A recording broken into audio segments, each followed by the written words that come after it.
Bonjour à tous et bienvenue dans votre émission spéciale Covid-19, une émission bilingue diffusée simultanément en français et en chinois. 大家好，欢迎收看抗疫专辑，这是我们用法文和中文同时播出的双语节目。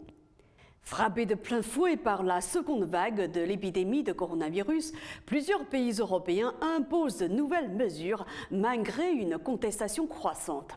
尽管受到越来越多的抗议，但受到第二轮冠状病毒的重创，一些欧洲国家仍然在采取新的措施。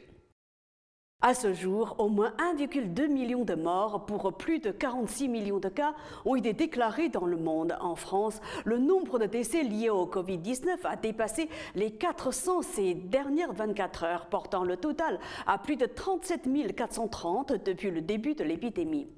迄今为止，全球至少有120多万人死亡，共4600多万确诊病例。法国死亡人数在过去24小时内已超过400人。自疫情开始以来，法国的死亡总数已超过37430多人。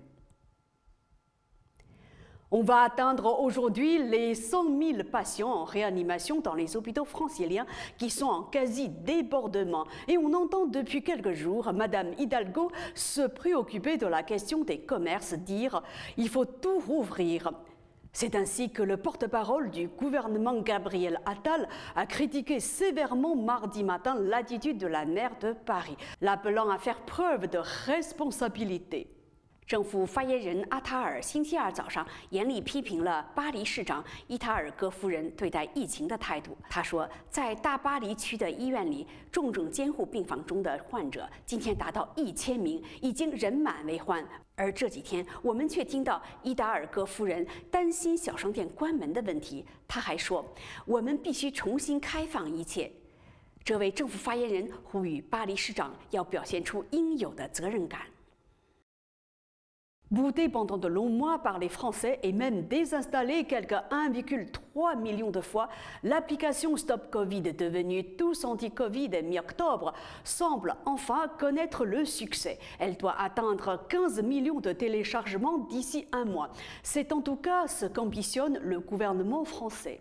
为了帮助法国人抗疫而推出的 Stop COVID 应用程序，原来并不被法国人看好，甚至卸载了约130万次。而10月中旬，这个程序却受到了欢迎，而且还改了个名字，叫 Tous Anti-Covid。现在，法国政府的目标是在1个月内达到1500万次下载量。La rentrée de lundi a été marquée par de nombreuses grèves dans les collèges et les lycées d'Île-de-France. Les enseignants dénoncent notamment un protocole sanitaire impossible à mettre en œuvre. 周一是学生重返校园的日子，大巴黎区的初中和高中发生了多次罢工，教师们谴责政府的无法实施的健康措施。C'est la fin de cette émission. Merci à vous de l'avoir suivi. À demain. 好，本次节目就到此结束。谢谢收看，明天见。